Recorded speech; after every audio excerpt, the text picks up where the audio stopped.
Welcome to another video. My name is Daniel and this is my wife. Fanny. And your nickname? Benji. Yeah!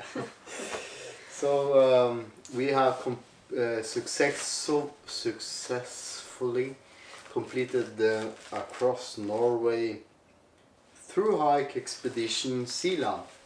How was it? Tough. Tough? Only tough?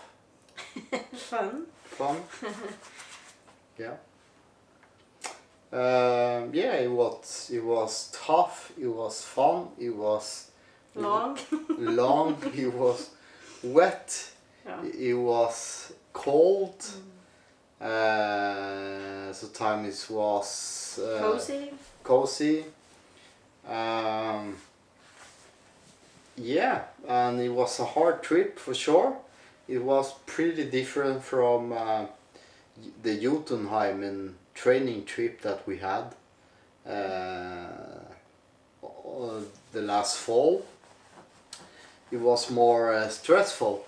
So I think we're gonna do a video. We try to keep it short, so we're not gonna go all over the gear. We're just gonna mention things that we change and that we used a lot, and probably things that we could probably leave at home. The experience. There are a lot of things that we explain on the video before we left. That now we know the information.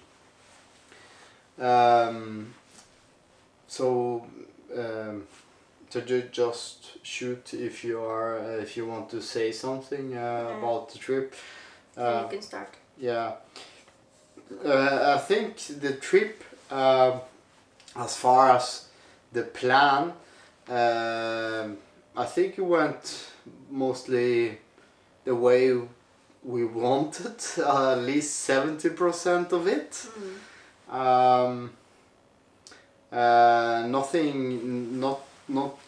Nothing of a setback real.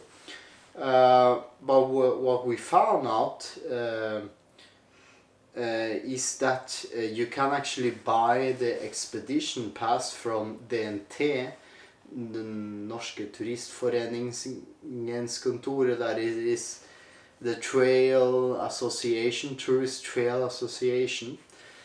You can actually buy the expedition pass if you are planning to do the trip with tents, and we didn't know that before heading there. So that means that it gave us a lot of flexibility when it comes to set up the tent, because especially the first day of the first goal of a waypoint of etappe or lap is pretty long, and you have the possibility to cut it in half. Either you can actually reserve another hut that is close by, that is not one of the official huts but is mentioned, and you can actually see in parentheses in the video, or you can do like we did, sleep on tents that night, that you will see on the video. And we did that on Flaksjøen. Flaksjøen, that is a big water, and we followed the trail and we just find the best place to set up the tent that is not close to another hut. And yeah, it was actually pretty well, because that first lap on asphalt, and it was very hot the day we started walking. That's why it is after it started to rain and stuff. It was pretty exhausting to the feet. Now in the video you see that we edit a lot, where we've actually been walking the whole day for 15 kilometers. So Flaksjøen was the first time we set up the tent. But before that, in Stjørdal or Stjørdal, that is close to the airport, we slept at the hotel. That it was perfect situated because you have the DNT office where you need to get the passport right beside it. You also see that in the video, and that was pretty lucky. And we from only getting there, we got a lot of information about the passport, about the possibility to actually stay on the hut, even though we have the tent passport or the type 2 passport that we had, and we surely stayed on the huts, and we pay a membership price for the huts instead of paying for all the huts, all the stay.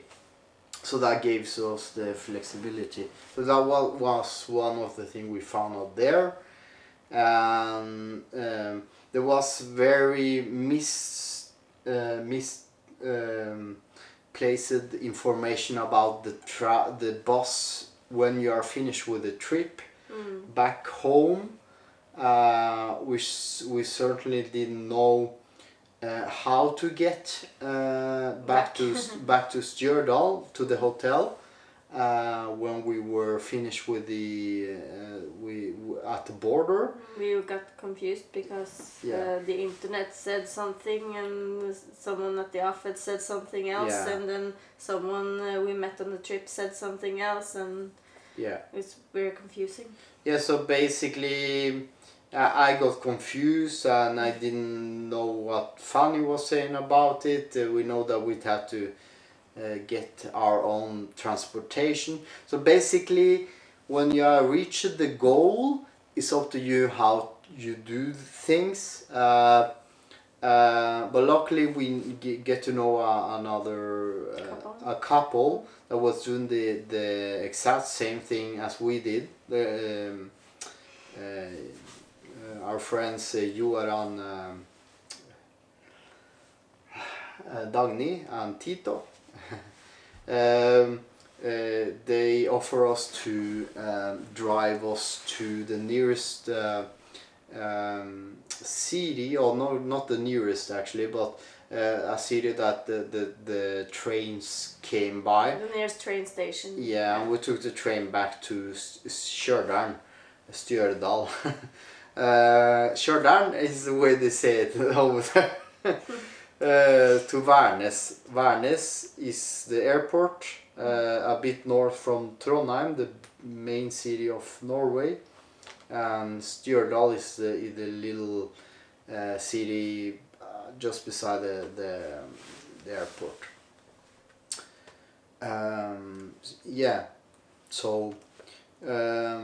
So the DNT information, especially thinking that we are, if we have to be outdoor seas, international, if you come from another country, this is where our video comes, because DNT does a very bad job explaining how to do this trip for tourists, basically.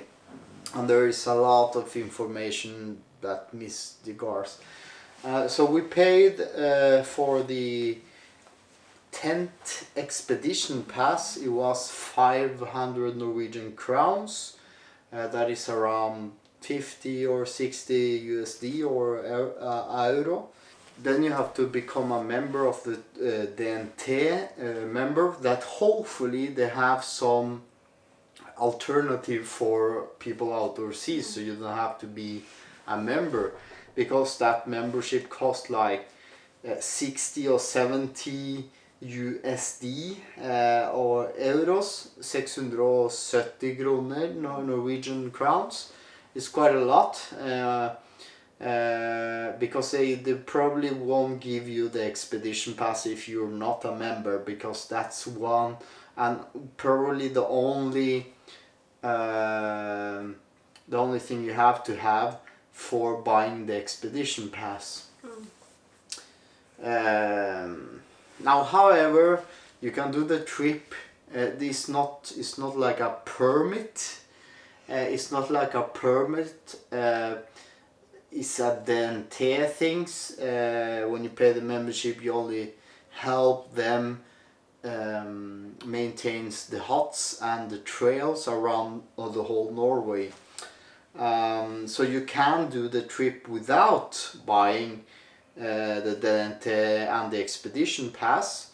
You can perfectly do the same trip, but then you have to pay. If you want to use the huts, you can do that as well, but you need to wait for 7 o'clock in the evening, because most of the room might be booked, and it says there in English, and then you have to pay a non-membership price for staying at the hut. That's gonna be quite a lot. That's 280.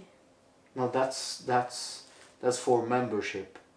280 Norwegian crown is for membership, and then you have, for non-membership, it's gonna be the double, so almost 500 Norwegian crown for only one night. So basically, if you want to do it, sleep in the whole, all of the huts, you need the expedition pass and buy fully. That is going to cost you $200, 2,000 kroner, perhaps more, even apart from the membership. And then you can stay on all the huts with your book and number.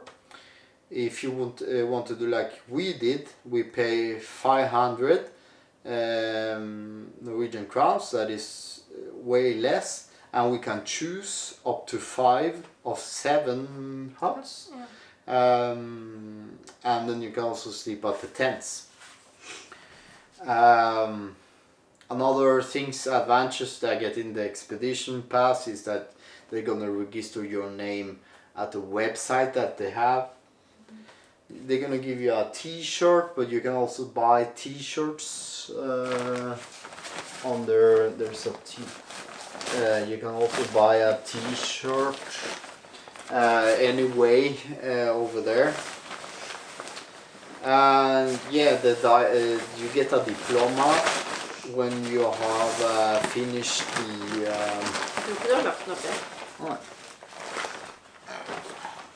they give you a diploma when you are finished with the a certification when you are finished with the small thru-hike across Norway. So that's basically it. What do you think about the trails in particular? The trail along the trails.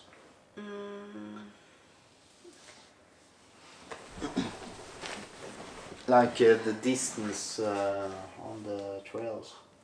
The first days was okay, but the 7th day was terrible. And I think it all is because of the weather. Yeah. Because the weather has a lot to say when you're walking such a long distance. Yeah. Because when it's raining and the wind was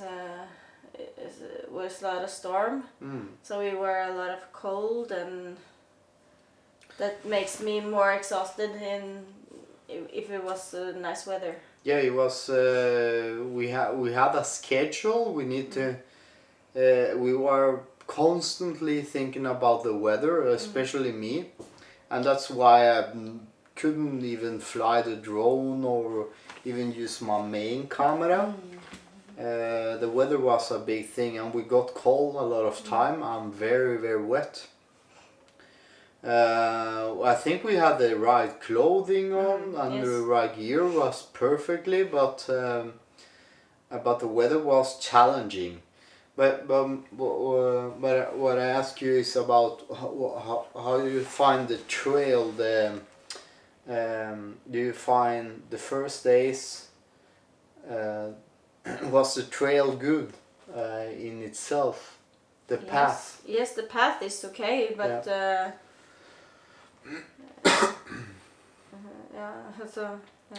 Yeah, I think I recall Fanny saying that there was some places where the path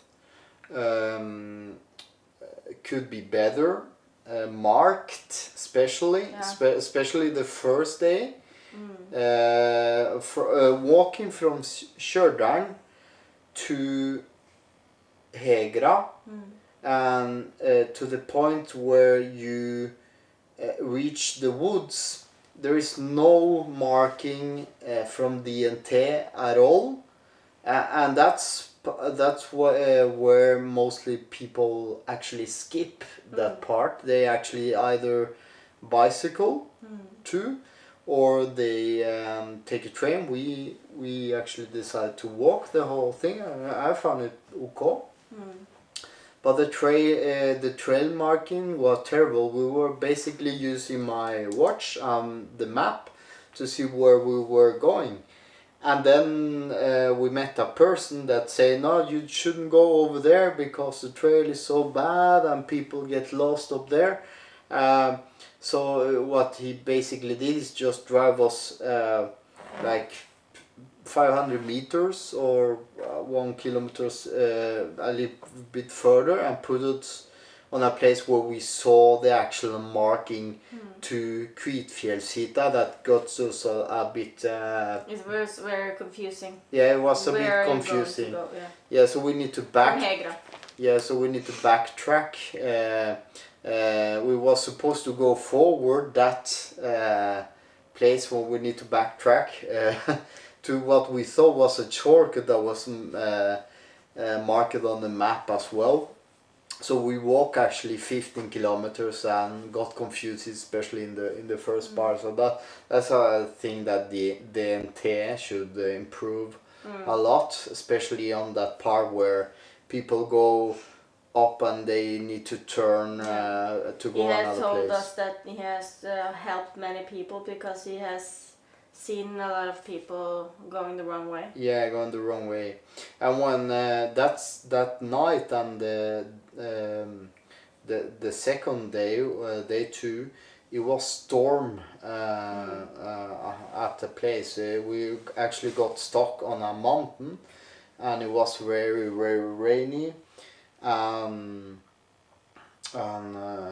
We stuck in lightning and thunder, and it could be if people get lost the first day, it could demotivate you totally. So that's almost what happens to us the second day as well. Well, even though we were on the trail and we know where we were walking. Okay, so the second day, a lot of swamps, and when I say we knew it was going to be asphalt and long the first day, and then from Flaksjøen to the Kvitfjellshytta, it was a lot of swamps. It's not swamps, it's a lot, a lot of them. And it doesn't happen when it's raining all day. And then Tedo has a lot of planks over the trail, so you know where to walk, but it's not... it's not all over the trail. Yeah, it's not all over. Just some places. In some places, there's a part where I think I saw like 700 meters with planks. But then again, you need to go over the mountain and then it stops. But the trail is well marked after Flaksjøen. When you follow the red T's, that is the trail marks, or blazes that is called in US, is well marked. So when you walk 10 meters, you go to the next blaze and then you set up and you probably will see the next one. So that's you see that all the way to the border actually. So that's not a problem. So basically we had the map with us, but we didn't look as much on it. Only on the nights to see how far it is the next day, and and how the trail is the next day. And but not to find the way. Not to find the way. So it's basically good that, and they sell you the map actually at the store, at the DNT office, or you can buy it online in Tvers, so it's waterproof. So it's a pretty good map. I showed you on the previous video. But apart from that, yeah, they intended to be marking the first part of the route better. What you do see is the pilgrims, the pilgrim sleden. There is a pilgrim way to Trondheim, and then you go from Trondheim down to Oslo and Tønsberg og Kristiansand, and then down to Camino Santiago. That's gonna be my expedition next year. But we didn't saw nothing about across Norway on the first day, so bear that in mind. Okay, gear, Fanny. Shoes. Happy with the shoes. Yeah, happy with the shoes. A bit hurtful the first day on asphalt, especially mine. On the road walking, not very good, but on terrain they are perfect. Yeah, in the woods and in the mountains. Yeah. They were very wet every day. Yeah, we knew they were going to be wet every day, but they dry very fast. Yeah. And I twisted my ankle several times on the way, but that's where the poles came in. So we couldn't hike with this kind of footwear without the poles. These are a very important combination, otherwise you're gonna get problems. But otherwise, for that, super easy to walk with, lightweight, very comfortable. Yes, and no wounds. No wounds, no blisters at all, and that's a good for. That's a 10. 10 of 10. However, in Camino Santiago, we need more caution. Yeah. Those are a bit more caution. And then yours. Yes. Okay. Backpacks, Fanny. Wait. Oh, with your backpack. I'm happy with my backpack. I like it. It's light. Yeah. Easy to pack in. Yeah. Fast. It was comfortable to wear, or? Yes. You had leaf loaders there, so I didn't have. We both got a bit hurtful. but that's pretty normal. You didn't get wet or a bit broken on the mesh here on the side. But, that's because of a stick, I think. Yeah.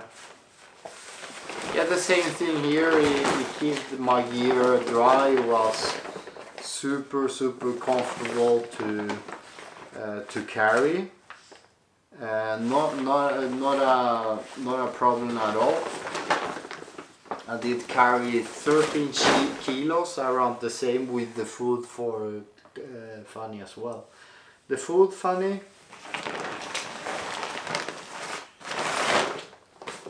This is what we have left.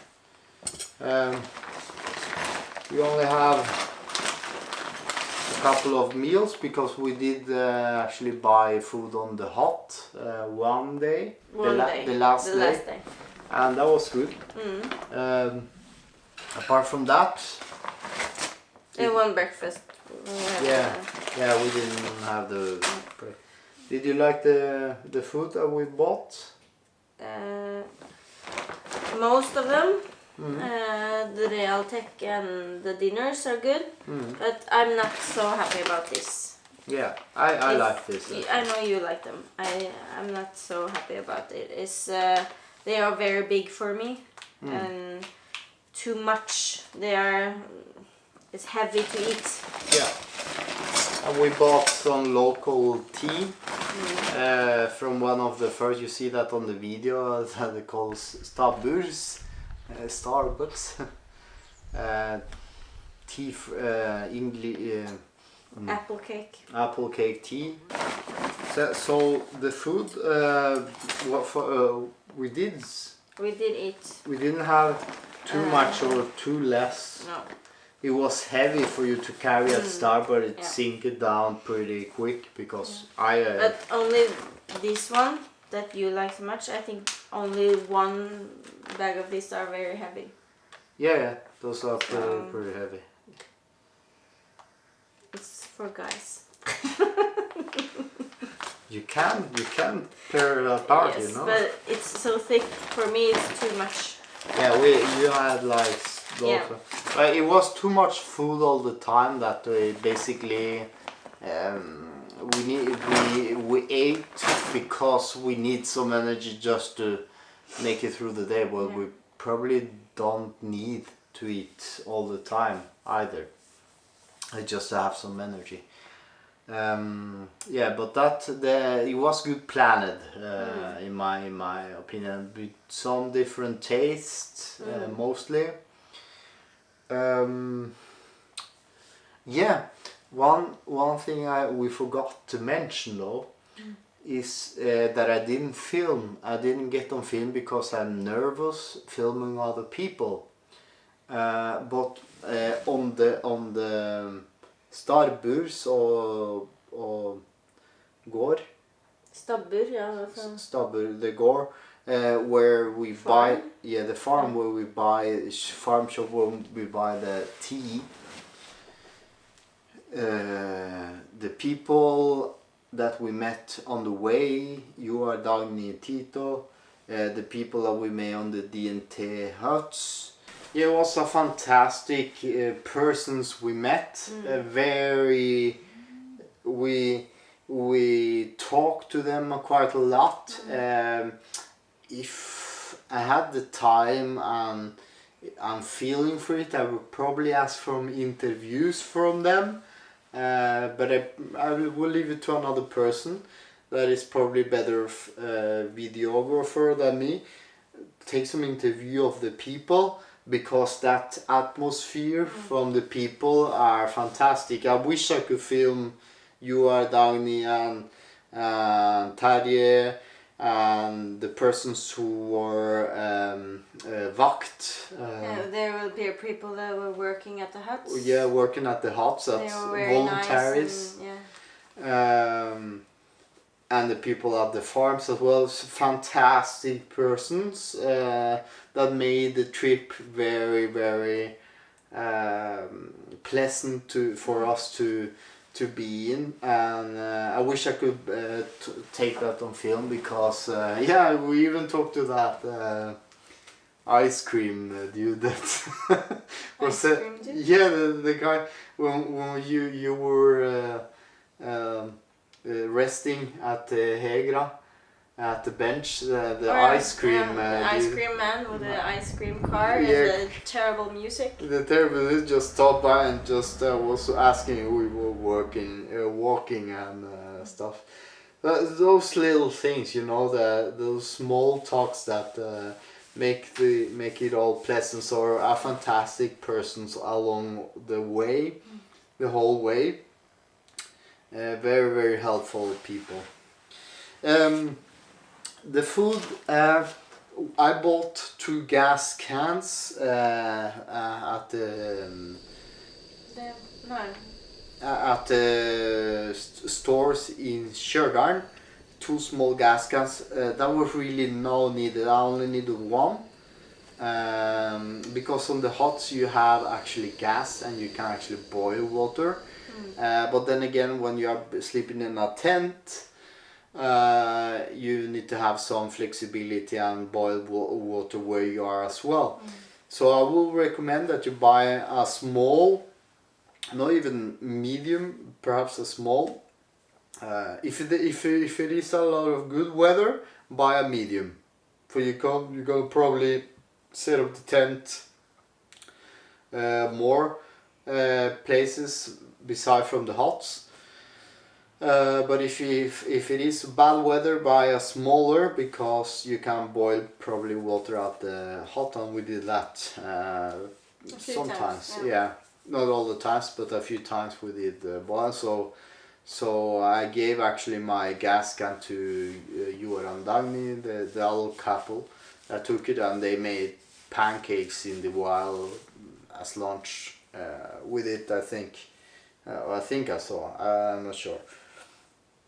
We met some persons also hiking the other way from Sweden to Kvitfjällshytta. I don't think that's actually allowed from DNT, they say. In 2022, Yeah. but we met a lot of people that comes from Sweden and walk the other way. Yeah, so. because you can probably do the official expedition pass that way, but nothing's going to stop you if you want to walk from Sweden to Stjørdal, because Norwegian law makes you do it.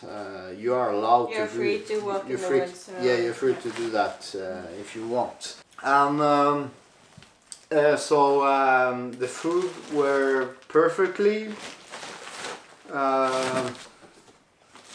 I didn't bring this one with me because it has less water. I will probably bring this on El Camino instead. You have the filter, the regular bottle. You only use one. I used actually two. I used a normal. I started with two. I started with two. I also started with two. I used the other one. We did use this for pancakes. Bad idea. Bad idea. Yeah, bad idea. This should only be used for boiling water, and it's a hassle to actually take the water from here to the dry text or real text. You can make some spaghetti maybe because you have this. Yeah. House. Yeah. So it's pancakes, make it in the hot instead of of that. Lighter. There was a critical moment on day 2 where we were stuck in the mountain where we need to set up the tarp and tent really fast. And I knew that when you have a lighter, it's probably not gonna work. Like it do that, and this is because it's wet and cold. This is wet probably. I can feel that it's wet, but this has gas, so it's not really for you to throw away.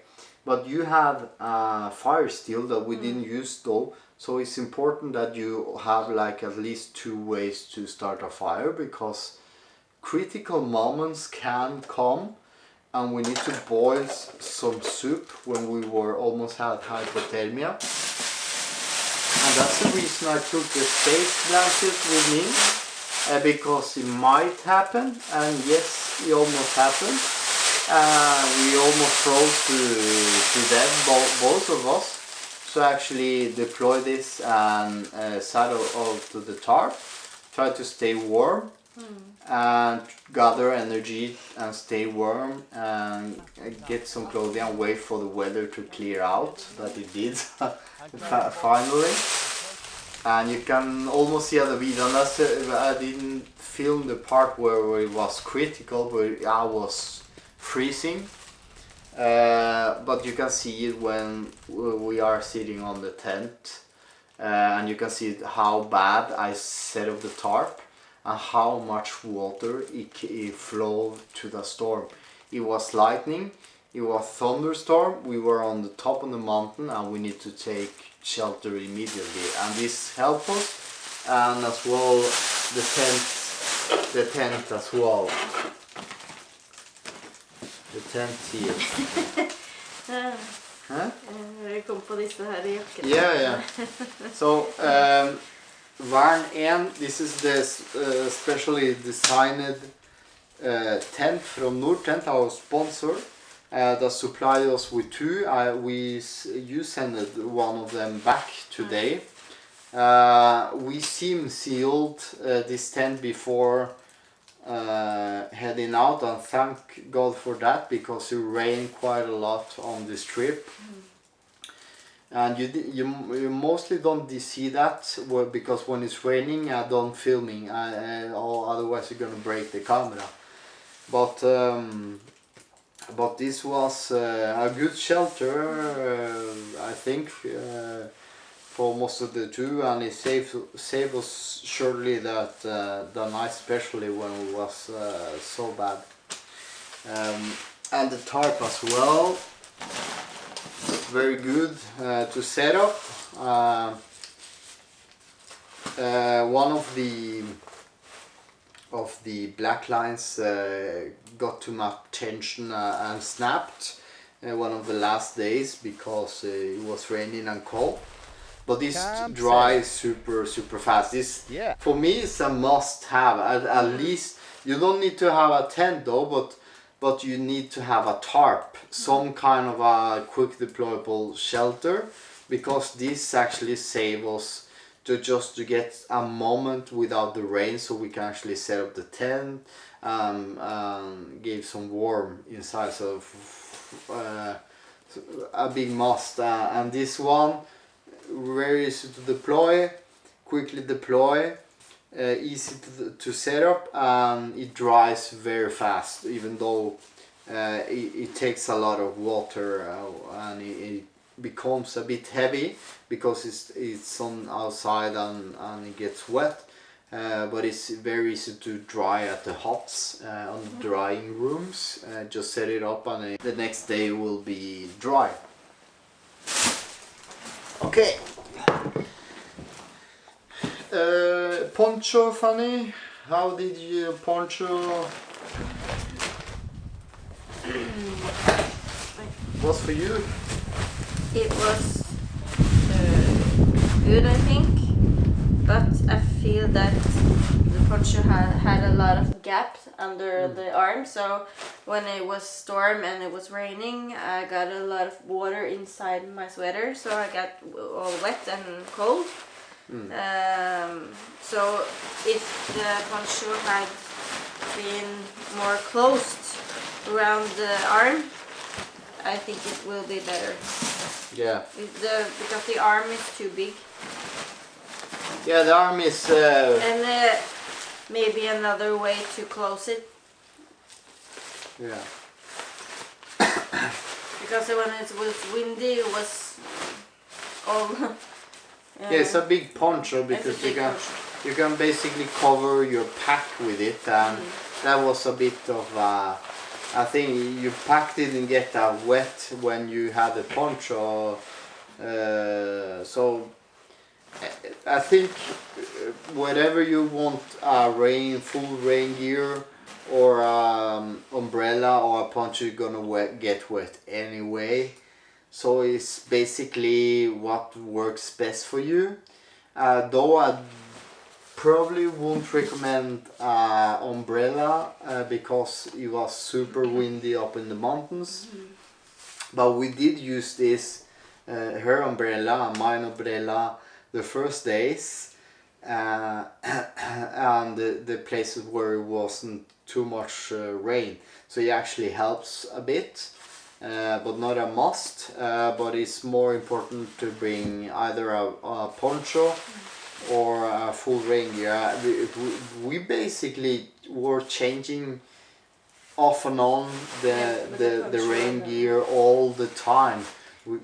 But I think the poncho, I would like to have a poncho that has arms. That have arms. Because I didn't have anything on my arms, so Yeah. I was very wet in the arms. My trousers, rain pants got broken, big hole on the side as well.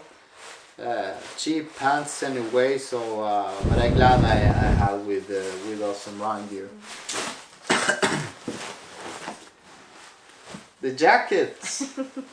The jacket. This is the famous Enlightened Equipment Torrid jackets. I have the one with the pocket there. You have the one that is open. Why is yours lighter? You have a lighter jacket. It's super warm. We did use it sometimes, in the nights, and then we had to change because we were wet. Yeah, but if you are in a hurry and you need to change from very wet, try to put this on, because it's basically impossible to put these jackets on when you are wet. You have to be two to put it on.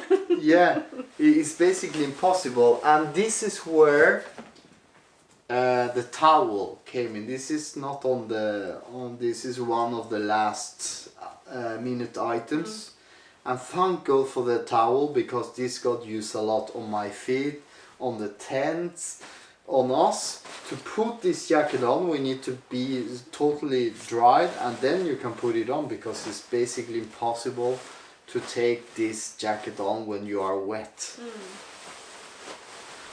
Okay.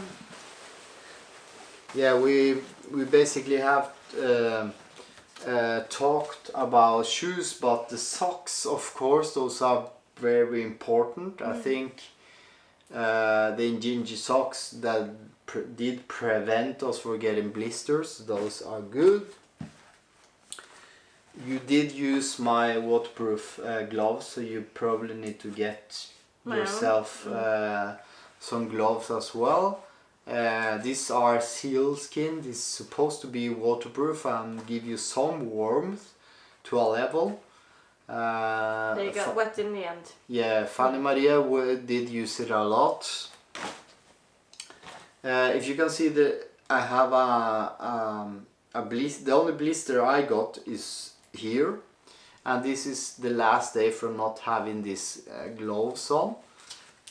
These are not waterproof, those are normal bicycle, but this is basically for holding the pole, so I don't get the blisters there.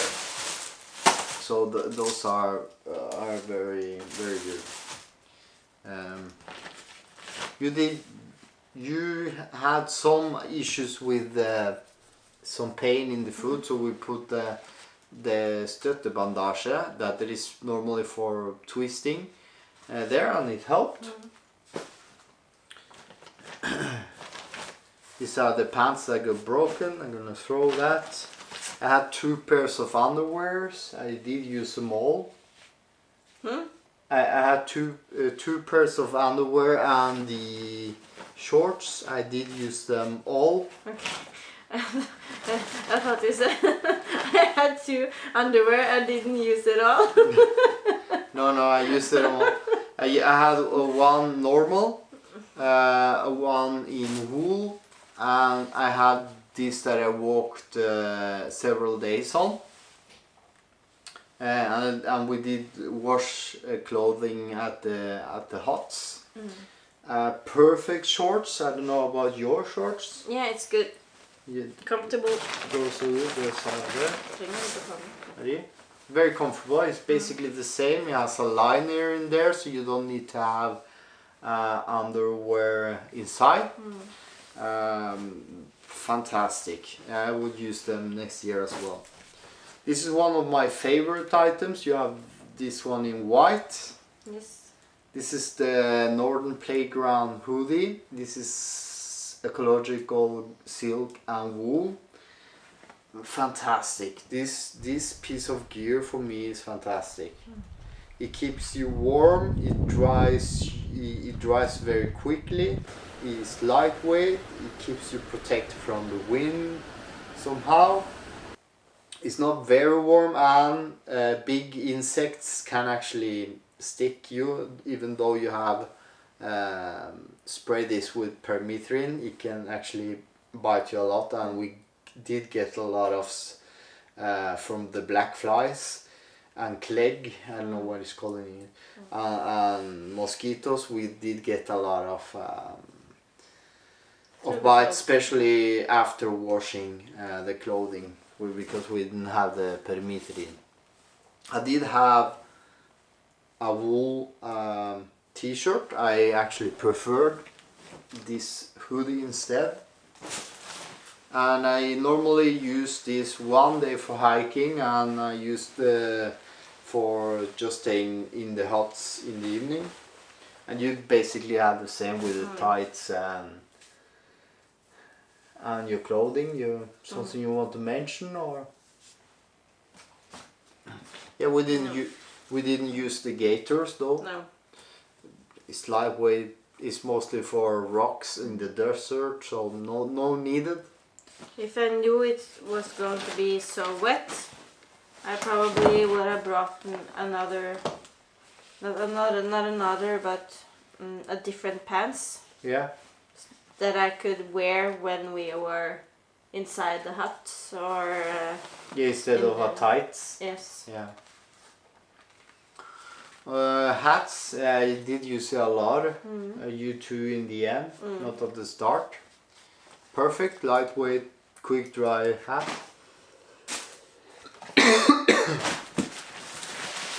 This one perfect for me. So no puncturing the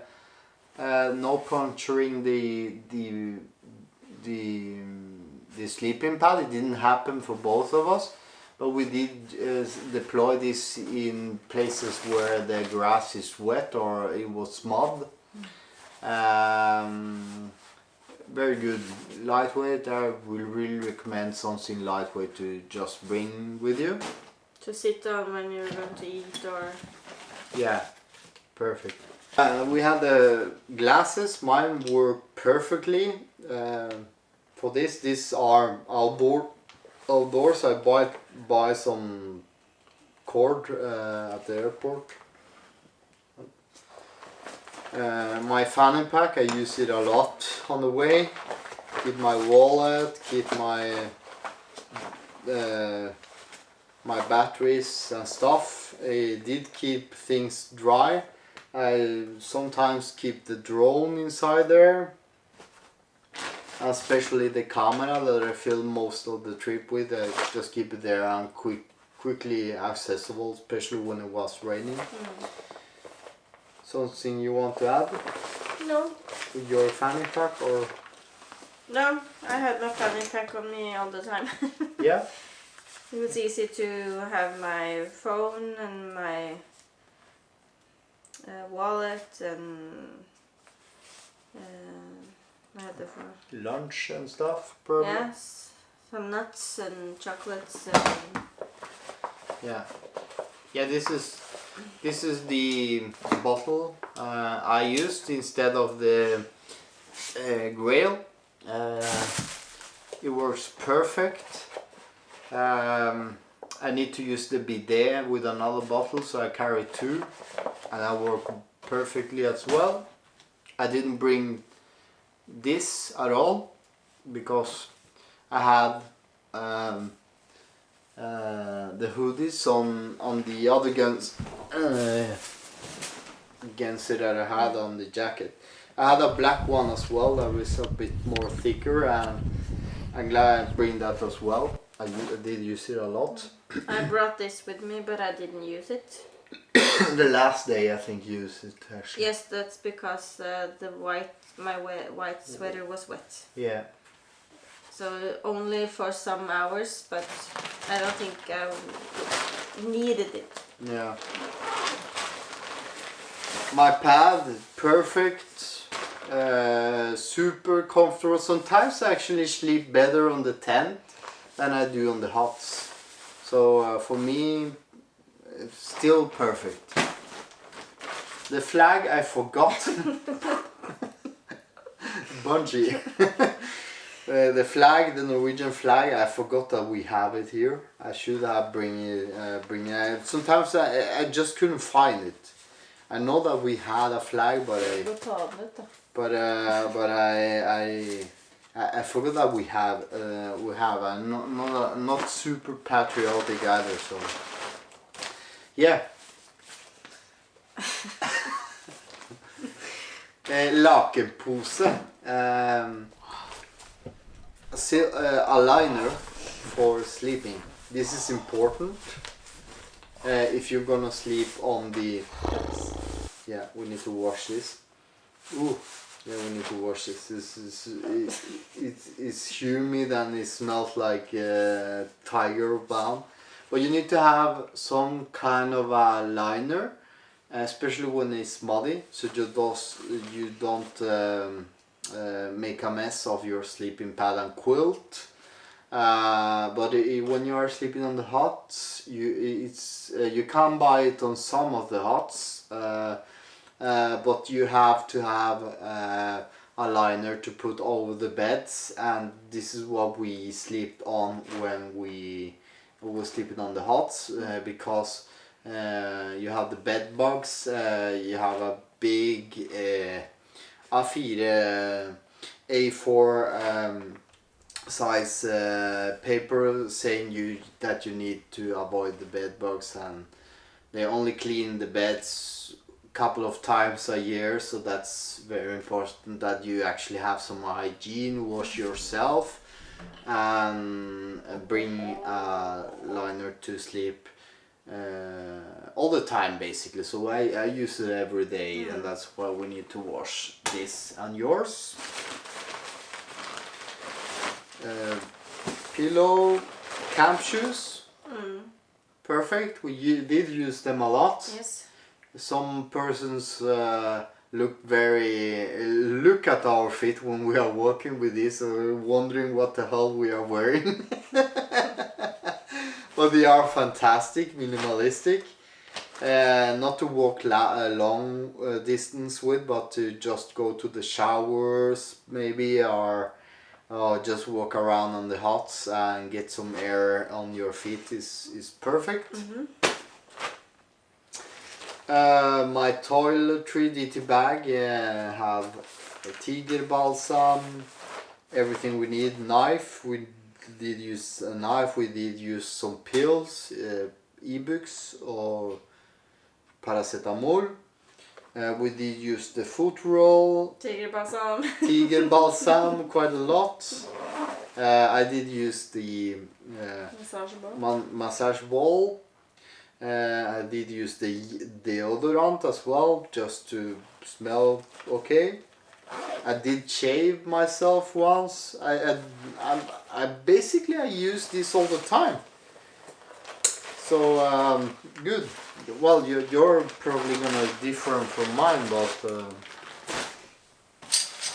yes, because you have a lot. You have a lot. I borrow some stuff from you. Yeah. Yeah, basically I have a lot, and it's there to the next trip anyway. So if I want to go outdoors next trip, I just bring that with me. I don't touch my DT bag from home and just keep it there. This is the wash bag. I did wash clothing up to 2 times on the trip. So that got used as well. This for carrying the electronics that I have here. On the airport, did get used. I broke one of the. This is the one that is broken. Here, where are yours, Fanny? So basically, this one of those and one of these are broken. So basically, we used them quite a lot. They got abused. They got abused. Yeah, and we needed to set up the tarp with them sometimes. And I almost broke my arm. Fanny saw that I felt pretty bad, and it actually broke this part of the walking spool. So this is basically not possible to take it apart and pack it in like I have it now. So now I need to figure out for Camino Santiago if I'm just gonna bring one, or I will buy another set, so I have 2 again. I'm not sure. Yeah, and basically I couldn't film as much as I wanted because of the weather.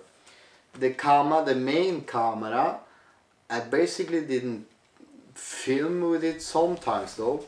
So I did film sometimes though, but as soon as it started rain, I packed it on the pod or put a cover on top of it, the shower cover that I had here. and basically when it rained so much I decided to just pack it away. And I couldn't use it too much because this camera is heavy, and in order to use this tripod setup here you need 3 poles, and about that time we only had 2, and we were missing 1 because all of the other 2 were broken. So basically I didn't use this camera, and I was carrying a lot of weight on this camera that didn't got used. Light didn't got used at all. Batteries for the main camera, that is quite heavy as well, didn't got used. The little tripod sometimes got used, but I use Fanny, and we use it each other to just hold the camera.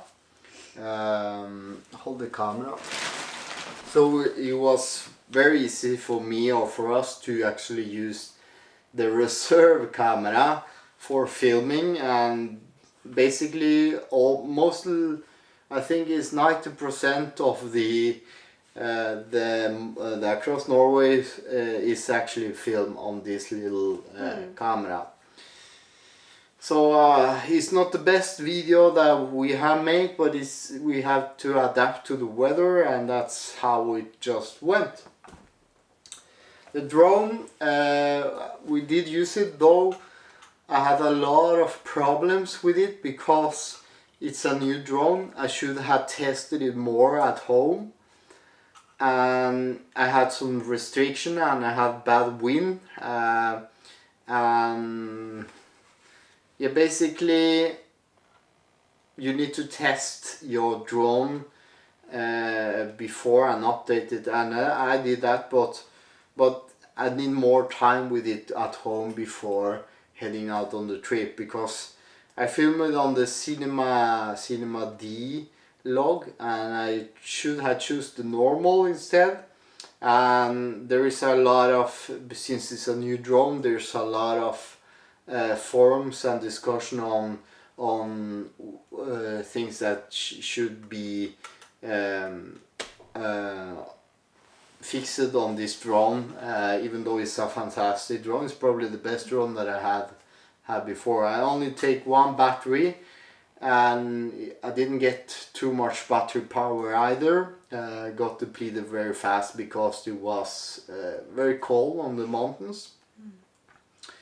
And I didn't have basically time and space enough to film with the drone. I only have from Ramsjöhytta to the Naturreservatet, between the national park, that little gap there to film with the drone, and at the last end at the border, but I was getting a lot of errors all the time with the drone, so I decided to film the rest with the simple camera anyway. The Enrich Mini was logging whole time. We sent 1 message at the start, but at the second hot we start to get signal from the mobile devices, so the signal cell service is pretty good along the whole way. On most of the huts, I don't expect to have it all the time, but it's mostly there all of the time. About 70% of the time, I would say, is you have cell service on your phone, and you can communicate with your person at home. And we almost used the SOS. Well, we almost didn't use it, but I thought about it if we were stuck on a mountain. Bug net we didn't use. Hva er det for noe? Bug is a bug net. Bug net? Yeah, I forgot that we have. You can actually charge your batteries at the huts as well. I did use quite a lot of to the watch and the mini and the phone. I need to recharge it all the time, so 10,000 milliampere was enough actually. yeah, that's basically it. Yeah. So I hope you get inspired to do this trip as well. We had a fantastic trip. I hope we gave you all information that we have. And yeah, see you next time. Bye.